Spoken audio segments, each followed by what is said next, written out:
Atenção! Começa agora uma teleaula de História do Ensino Fundamental. Você vai assistir a teleaula de número 14. Bons estudos!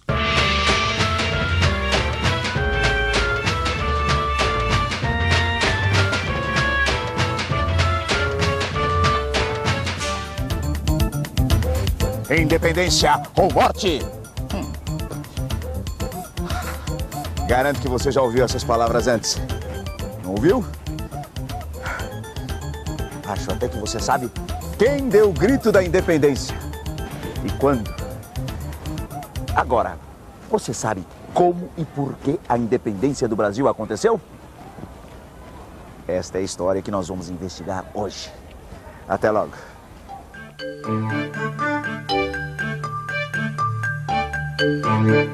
Quem proclamou a independência do Brasil? Dom Pedro I. Dom Pedro I. Qual é a data da independência do Brasil? 7 de setembro de 1822. 7 de setembro de 1822. 7 de setembro de 1822. Pois é, o Porto do Rio de Janeiro teve um papel importante na história da independência. Foi aqui, neste porto, que a família real portuguesa desembarcou em 1808. Vamos ver agora o porquê dessa mudança da corte de Portugal para o Brasil. No começo do século XIX, a Europa toda estava envolvida na guerra contra a França. Quem detinha o poder era Napoleão Bonaparte. Um dos objetivos de Napoleão era conquistar a Inglaterra. Para conseguir este objetivo, Napoleão decretou o bloqueio continental.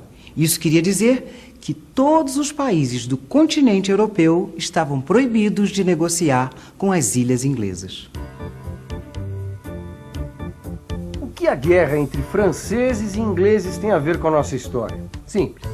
Portugal tinha uma longa tradição de amizade e comércio com a Inglaterra. Por outro lado, não podia enfrentar o exército francês sozinho. Por isso, a solução encontrada pelo rei Dom João VI foi vir para bem longe, para o Brasil, colônia portuguesa na América. Aqui ele poderia continuar suas relações comerciais com os ingleses. Napoleão, ocupado com a guerra na Europa, não podia pressionar o rei numa região tão distante. Foi assim que começou uma história que todos sabemos onde foi dar. Mas para entendê-la bem, a gente tem que investigar. Em março de 1808, a corte chegou ao Rio de Janeiro, a sede da América Portuguesa. Não se sabe exatamente quantas pessoas vieram com a família real, mas vários estudiosos estimam entre 10 e 15 mil pessoas. Eram ministros, funcionários públicos, nobres e religiosos. Toda essa gente importante foi recebida com muita pompa e muita festa. Mas a cidade não estava preparada para acomodar todo mundo. E o que acabou acontecendo foi que muitas famílias foram deslocadas para dar lugar aos novos moradores. Outros problemas chamaram a atenção de Dom João VI. A América Portuguesa era formada por regiões que tinham poucos contatos e pouca integração entre si, o que poderia resultar na divisão da colônia em vários países diferentes. A intenção de Dom João VI e seus ministros era de centralizar no Rio de Janeiro a administração colonial. Dom João VI tinha motivos para ficar preocupado. Afinal, há bem pouco tempo, no final do século XVIII, a coroa portuguesa tinha tido que enfrentar dois movimentos que contestavam a dominação colonial. A Conjuração Mineira, em Vila Rica, Minas Gerais, em 1789, e a Conspiração dos Alfaiates, ou Conjuração Baiana, em Salvador, em 1798. Antes da chegada de Dom João VI, as regiões da América Portuguesa estavam distantes, afastadas. Tanto é que as revoltas na Bahia e em Minas foram acontecimentos regionais, que propunham mudanças locais. A partir da chegada da corte, a coisa mudou de figura. Um importante grupo de proprietários, comerciantes e funcionários começou a se interessar pela permanência da família real no Brasil e pela criação de um império americano. Para a construção desse império, era necessário estabelecer relações econômicas com outros países. É com esse objetivo que Dom João VI assina a abertura dos portos às nações amigas.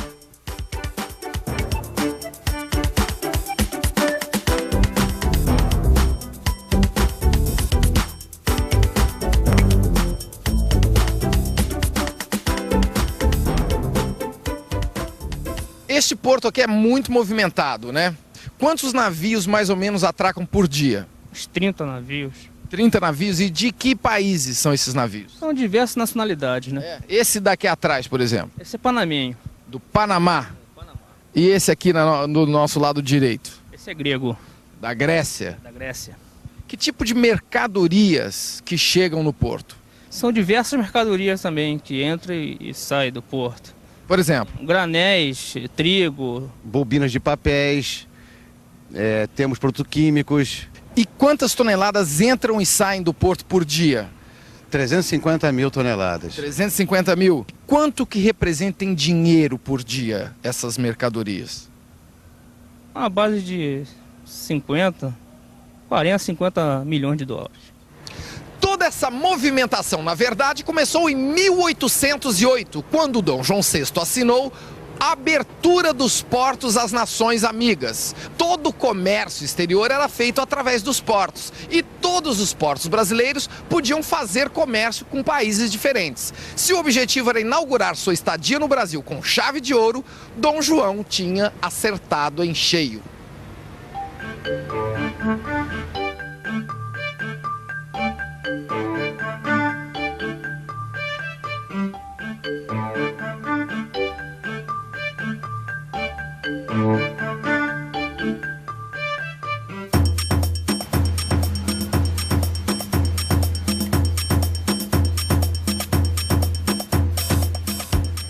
Andando pelo centro velho do Rio, a gente pode ver que Dom João VI levou a sério o propósito de transformar a cidade numa verdadeira capital.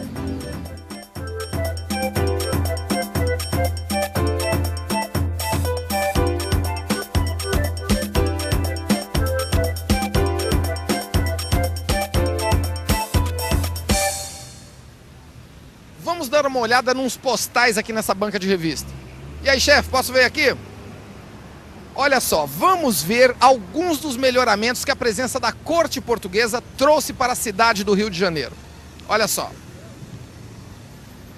A Biblioteca Pública, a Academia de Belas Artes, o Jardim Botânico, a Academia Real de Marinha, a Academia Real Militar. E nós temos também aqui ilustrações feitas por artistas da missão francesa que vieram para o Brasil. Sem contar os cientistas e botânicos que viajaram pelo interior, estudando e desenhando a fauna e a flora. Além disso, Dom João doou sesmarias. Estimulou a imigração, abriu estradas, conseguiu reunir no Sudeste, em torno da corte, um grupo de proprietários, comerciantes e funcionários interessados em sua permanência no Brasil e na criação de um império americano. E, graças aos tratados de aliança e amizade e de comércio e navegação com a Inglaterra, abarrotou os mercados brasileiros de produtos ingleses. Hello! Eu estou fazendo uma pequena participação no século XIX, porque I study by day and trabalha by night. Look, the wonderful mercadorias. Tecidas, calçados, crystals, vidras, louças and porcelain. Todos diretamente da Inglaterra e bem baratinhas, because eu pagar imposto pequenininho.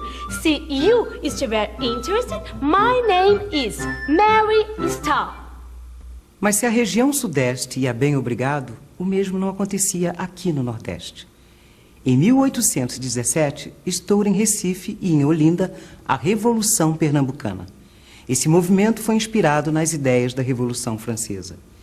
Em outras palavras, era um movimento republicano. Os revoltosos chegaram mesmo a proclamar a República dos Lavradores, que durou 75 dias e foi derrubada pela coroa portuguesa.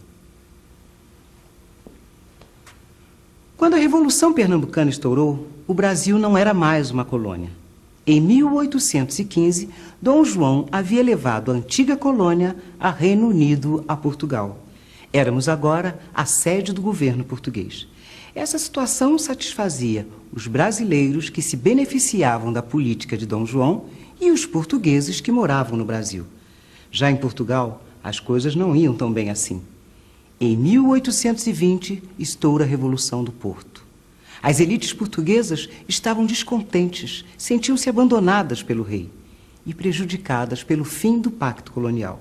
Exigiam que Dom João e a família real voltassem a Lisboa e que o Brasil fosse recolonizado imediatamente.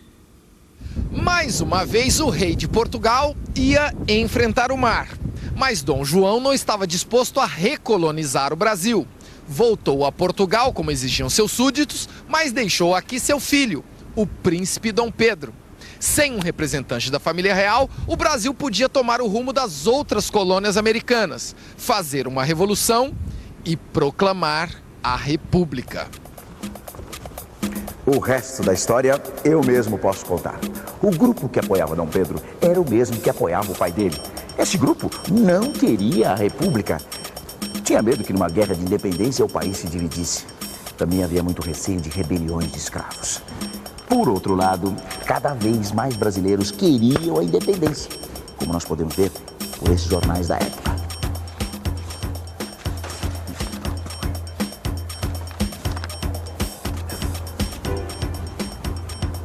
A pressão das cortes portuguesas pela recolonização aumentava.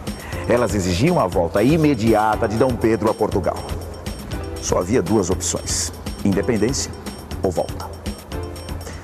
E foi assim que, em 7 de setembro de 1822, às margens do riacho do Ipiranga, o príncipe Dom Pedro resolveu dar o seu famoso grito e, em seguida, ser sagrado imperador do Brasil.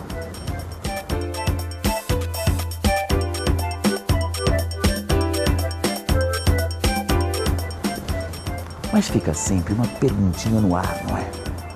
Por que Império do Brasil e não República do Brasil? E atenção, se liga aí que é hora da revisão. Na aula de hoje, vimos que em 1808, o rei de Portugal, Dom João VI e toda a corte vieram para o Brasil fugindo de Napoleão Bonaparte. Aqui, Dom João encontrou as províncias da colônia muito desunidas e adotou uma política habilidosa. Concentrou a sede do poder no Rio de Janeiro e passou a oferecer terras e vantagens comerciais para quem se estabelecesse na região.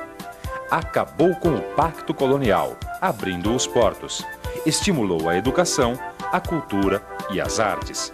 Em 1817, aconteceu a Revolução Pernambucana em Recife, que queria a independência e a república. Dom João enviou forças para reprimir o movimento.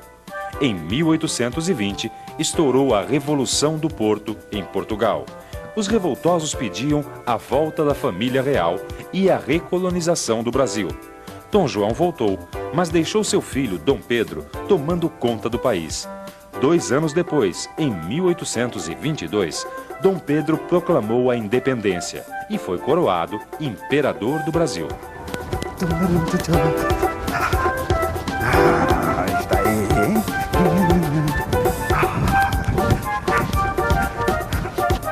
Então, pensaram na minha pergunta? Por que toda a América Espanhola se dividiu em várias repúblicas depois da independência e só o Brasil virou império? Veja o que o seu livro tem a dizer sobre isso. E até a próxima.